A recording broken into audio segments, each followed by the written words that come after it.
नमस्कार, मी अरविंद आठले. सध्याच्या व्याख्यानमालेतलं आज 35वं पुष्प मी आपल्यासमोर सादर करतो आहे.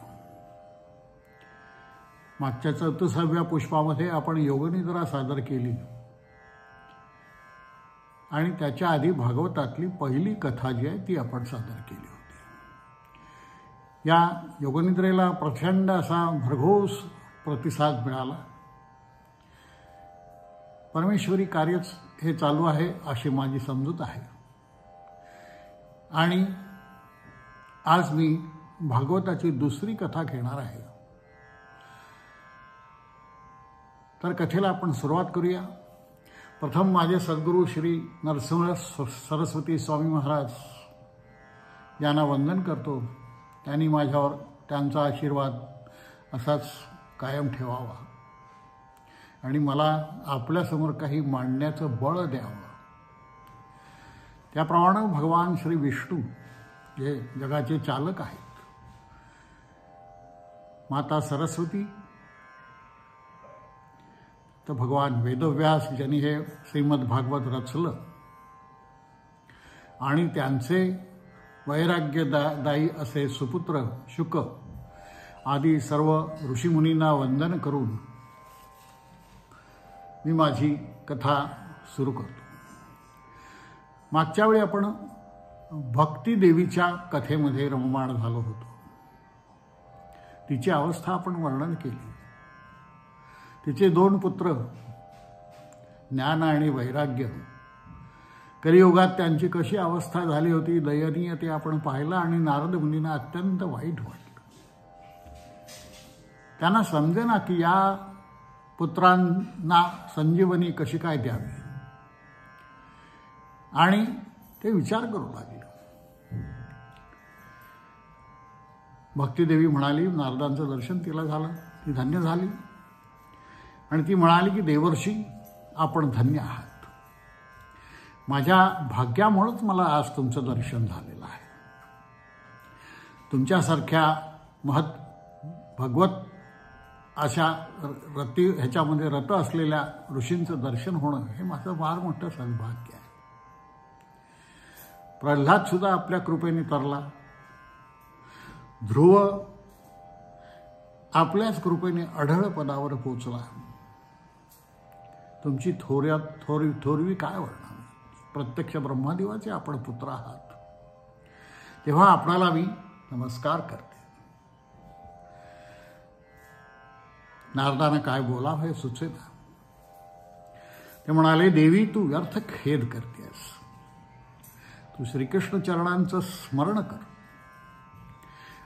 त्यामुळे तुझे सर्व दुःख आणि क्लेश दूर होतील. श्रीहरीचं स्मरण सर्व दुःखांचं नाश करणारं आहे. त्यानं द्रौपदीची लाज बाळगली, गोपीसुंदरींचा उद्धार केला. तो चराचर विश्वात व्यापलेला श्रीकृष्ण आजही तसाच आहे, कुठेही गेलेला नाही. तू जिथं बोलवशील तिथं तू येतो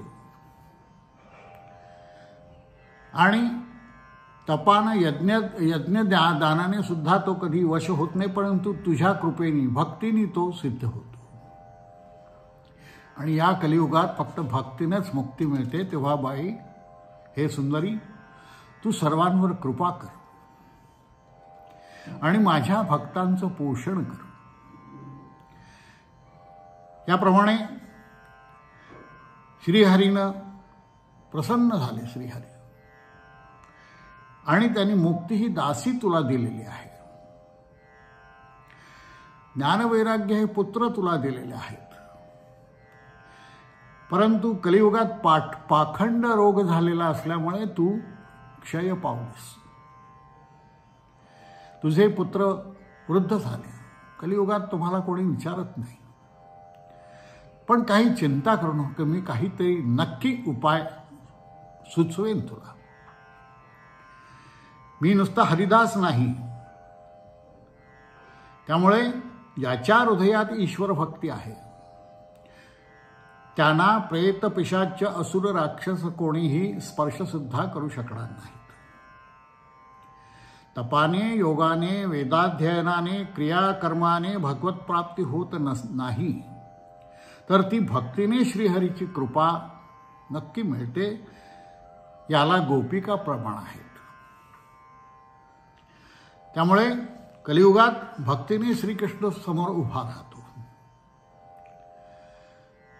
त्यामुळे ही भक्ती निर्मल असावी, निष्काम असावी, एवढी एकच अट आहे. त्याप्रमाणे शौनक हो, नारद मुनींनी वर्णन केलेले भक्तीचे आणि स्वतःचे महात्म्य ऐकल्याबरोबर ती स्त्री सर्वांग सुंदर, अप्रतिम लावण्यपती आणि तेजपुंज झाली. पहा, स्तुतीने कोण सिद्ध होत नाही. परमेश्वराची स्तुती करा.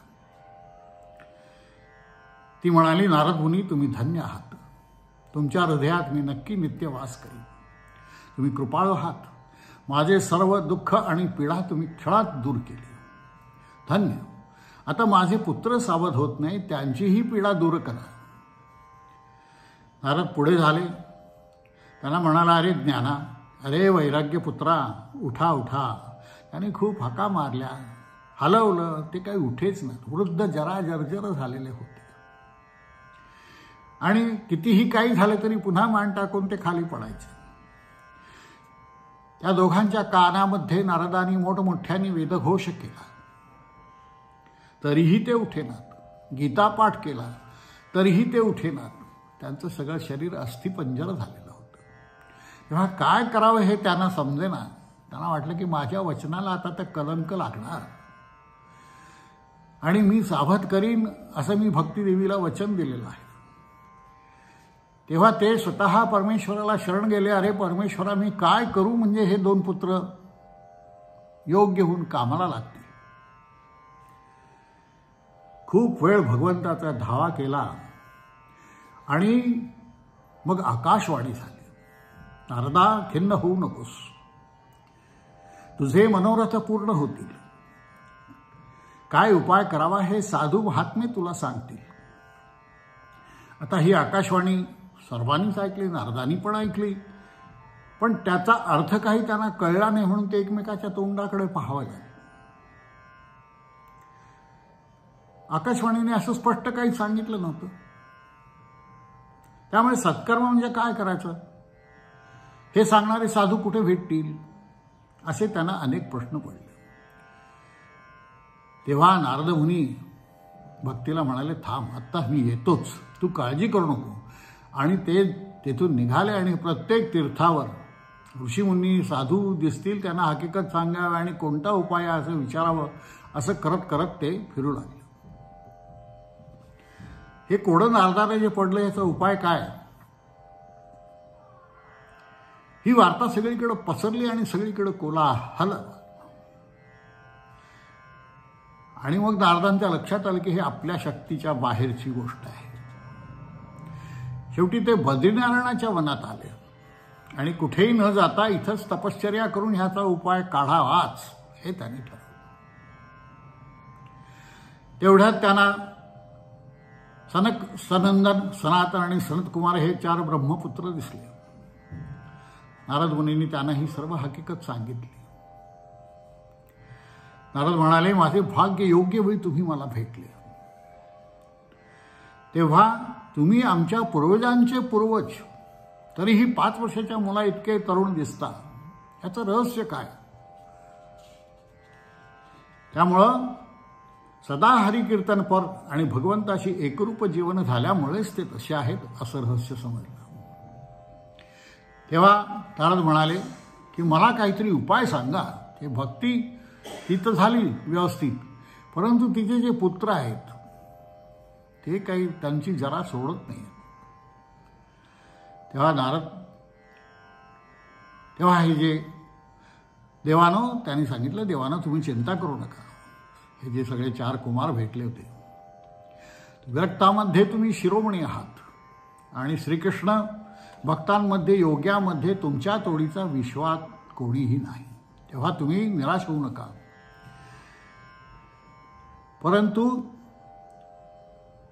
श्रीमद भागवताच्या कथा शोकादिकांनी ज्या वर्णन केलेल्या आहेत, या कथाघोषाने भक्ती ज्ञान वैराग्यांचे बल वाढून ते पुष्ट होतील आणि भक्तिदेवीला फार सुख होईल, तेव्हा तुम्ही भागवत कथेच्या कथेने कलीचे सर्व दोष आणि सामर्थ्य नष्ट करा. सिंहाच्या गर्जनेप्रमाणे ज्याप्रमाणे लांडगे कोल्हे दूर पळतात, तसं भगवत कथेच्या शब्दाने कलीचे सर्व तेज नष्ट होईल आणि कली पळून जाईल. तेव्हा हे भागवत ब्रह्मपुराण ब्रह्मसंमत असून भक्ती ज्ञान वैराग्यांच्या स्थापनेसाठीच झालेलं आहे. वेदज्ञांमध्ये सर्वश्रेष्ठ आणि गीतेचा कर्ता अशा व्यासांनाही जेव्हा मोह पडतो, तेव्हा तुम्ही भागवत सांगितल्यानंतर त्यांचाही सर्व शोकमोह नष्ट झाला. हे तुम्हाला माहीत असूनही तुम्ही असा प्रश्न कसा करता? माहीत नाही असं कसं काय म्हणता? तेव्हा सर्व दुःख शोक आणि क्लेशनायक अशी भागवत कथा, यात संदेश नाही आणि दुःख नाशासाठी भागवतच श्रवण करावे. नारदांना अत्यंत हर्ष झाला. त्याप्रमाणे नारद म्हणाले की ठीक आहे, आपण सांगितलं त्याप्रमाणे मी ज्ञानयज्ञ करीन. भागवतयुक्त असा ज्ञानयज्ञ मी कुठे करावा हे मला आपण सांगा. भक्तिज्ञान वैराग्य यांच्या पुनरुज्जीवनासाठी मी सर्व प्रयत्न करीन. तेव्हा कुमार म्हणाले, आपण इतक्या तळमळीने आणि श्रद्धेने विचारता म्हणून सांगतो की गंगेच्या तटावर आनंदवन नावाचे अत्यंत पवित्र आणि रम्य असे ठिकाण आहे. त्या ठिकाणी अनेक ऋषीमुनी देवता सिद्धपुरुष नित्य वास करतात. अनेक प्रकारची वृक्ष फल पुष्पांनी समृद्ध असल्याने अत्यंत रमणीय आणि एकांत अशी ती जागा आहे. तिथे सुवर्णकमळांचा सुगंध येतो. अनेक जातीचे पशुपक्षी निर्वैरप्रमाणे स्वच्छंद तिथे फिरतायत. तर अशा ठिकाणी हा यज्ञ आपण करा. तेव्हा नारदांनी ठरवलं की आता हा ज्ञानयज्ञ भागवत यज्ञ कथायज्ञ आपण आता या इथेच करायचा. आणि मग ते सर्वजण त्या आनंदवनाकडे निघाले आणि त्या ठिकाणी भागवत कथा श्रवणासाठी ब्रह्मपुत्र आले. हे चारही सनक सनंदन इत्यादी. आणि पृथ्वीवर आणि देवलोकात कोलाहल झाला. आनंदवनात काय होणार? नारद मुनी काय सांगणार, काय करणार? मग लक्षात आलं की नारद मुनी भागवत कथा करणार आहे. ही अपूर्व आणि नवीन वार्ता कळल्यावर बरोबर सर्व त्रैलोक्यात आणि ब्रह्मलोकात एकच गडबड आणि धावपळ सुरू झाली. सगळ्यांनाच या संकटातून बाहेर यायचं होतं आणि भागवत कथा रसपानासाठी सर्वजण धावत आनंदवनात आले. सर्व ऋषीमुनी, त्यात भृगु वशिष्ठ चवन गौतम मेधा तिथी देवल देवरात परशुराम विश्वामित्र शाकल मार्कंडेय अत्रि दुर्वास पिप्पलाद योगेश्वर व्यास पराशर छायाशुक जाजली असे सर्व महान मुनिजन आपल्या पत्नीपुत्रांसह शिष्यांसह त्या ठिकाणी अवतीर्ण झाले. चारही वेद मूर्तिरूप धारण करून आले. 6 शास्त्रे 17 पुराणे मूर्तिरूप धारण करून भागवत श्रवणासाठी तेथे प्रकट झाले. तेवढ्यात गंगा यमुना गोदावरी सरस्वती इत्यादी नद्या पुष्करादी सरोवरे आणि सर्व दिक्पाल मनुष्य रूपाने तेथे आले. सह्याद्री विंध्याद्री आदी पर्वत हिमालयासह मनुष्य रूपाने तेथे येऊन बसले. जे जडपणामुळे येऊ शकत नव्हते त्यांना भृगु ऋषींनी योग सामर्थ्याने तेथे आणले. सर्व देवता देव गंधर्व सर्व येऊन पोचले. सर्वांना यथायोग्य स्थान मिळाले. आणि आता प्रथम देवर्षी नारद मुनी, आम्ही आता प्रथम भागवत कथेचे महात्म्य वर्णन करतो. सूत म्हणतात. सर्व समुदाय आनंदाने शांत होऊन ऐकू लागला. भागवत कथा ऐकावी म्हणजे चित्त हरिरूप होते. 18,000 श्लोक 12 स्कंधात गुंपले आहेत आणि त्यात परीक्षित आणि शुकाचा संवाद आहे. जोपर्यंत शुककथा कानावर पडत नाही तोपर्यंतच मनुष्य या संसार चक्रात जन्ममरण यातनात फिरतो. हजारो ग्रंथ आणि शास्त्रे वाचून ऐकून काय करायचं? एक भागवत शास्त्र मुक्ती देण्याला परिपूर्ण आहे. ज्या पाप्याने संबंध जन्मात भागवत कथा कधी ऐकली नाही त्याचा धिक्कार. आपल्या आईला प्रसिद्धीचे त्याने व्यर्थ कष्ट दिले. त्याचे आयुष्य चांडाळ आणि गर्धवाप्रमाणे गेले, त्याला जिवंत प्रेत म्हणतात. तेव्हा तुम्ही या सर्व ही कथा श्रवण करा आणि याला कोणताच मुहूर्त नाही, नियम नाही, सदा सर्व काळ श्रवण पठण करावे अशी ही कथा आहे. नेहमी मनोनिग्रह नियमांचे पालन होणे कठीण असल्याने सप्ताह म्हणजे 7 दिवसाच्या विधीने श्रवण करावे. माघ मासात विशेष असं त्याचं फल आहे. जे फल तपाने नाही, योगमार्गाने नाही, समाधीने नाही, ते फल सप्ताह श्रवणाने निश्चित प्राप्त होते. हे अत्यंत महान असं आश्चर्य आहे.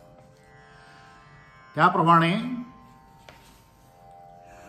सत्पुरुषांवर भक्तांवर दया करून परमेश्वर पृथ्वीवर राहण्यासाठी आले. भागवत कथा. परमेश्वरा, तुझा जर वियोग झाला तर भक्तांची काय हालत होईल. निर्गुण उपासनेला फार कष्ट पडतात. तेव्हा श्री प्रभूने विचार केला की भक्तांसाठी मग मी काय करावं. म्हणून त्याने स्वतःचं तेज भागवतामध्ये ठेवलं आणि भगवान अंतर्धान झाले. पण भागवत रूपाने ते पृथ्वीवर राहिले. म्हणून श्रीमद भागवत, श्रीमत त्यांचं स्वतःचं मत, श्रीकृष्णाचं मत आहे. ते कधी बदलत नाही. सगळं काही बदलतं पण परमेश्वराचं मत बदलत नाही. तो आपल्या मतावर नेहमी ठाम असतो. त्यामुळे ही भागवत म्हणजे भगवंताची प्रत्यक्ष वाङ्मय मूर्ती आहे. तिला आपण शरण जायला पाहिजे. दर्शनाने, श्रवणाने, पठणाने सर्व पापांचा नाश होऊन सद्गती प्राप्त होते. सप्ताह श्रवण सर्वात उत्तम श्रेष्ठ. कलियुगामध्ये मोक्ष प्राप्तीची इतर सर्व साधने दूर ठेवावी आणि एकमेव साधन करावे.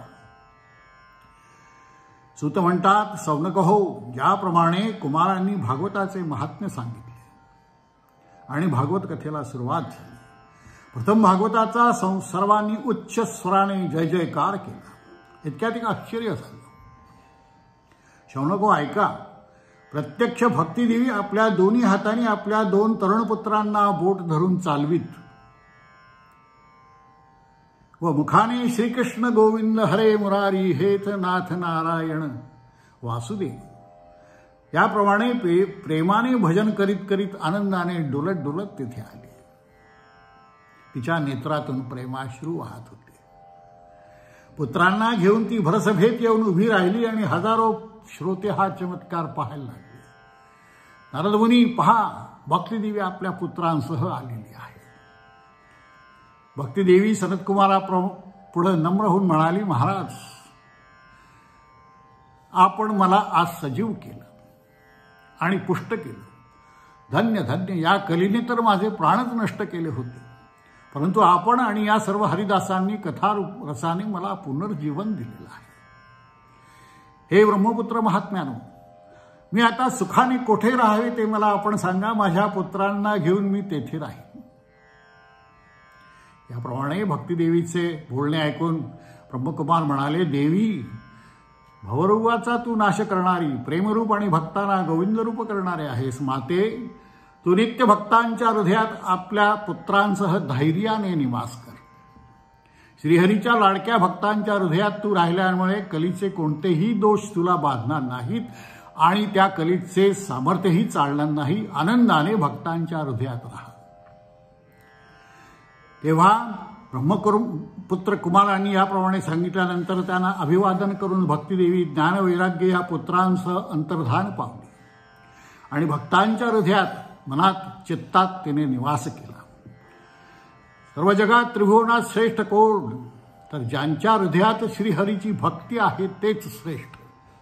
ते निर्धन असले तरी ते धन्य होत. कारण ब्रह्मांड नायक लक्ष्मीपोती कोणालाही कधीही वश होत नाही. पण भक्ती जिथे आहे तिथे वैकुंठ सोडून आणि लक्ष्मीचाही त्याग करून तो धावत येतो.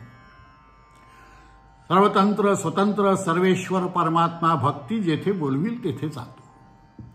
भक्तीचे परमेश्वरा स्वामित्र चालते.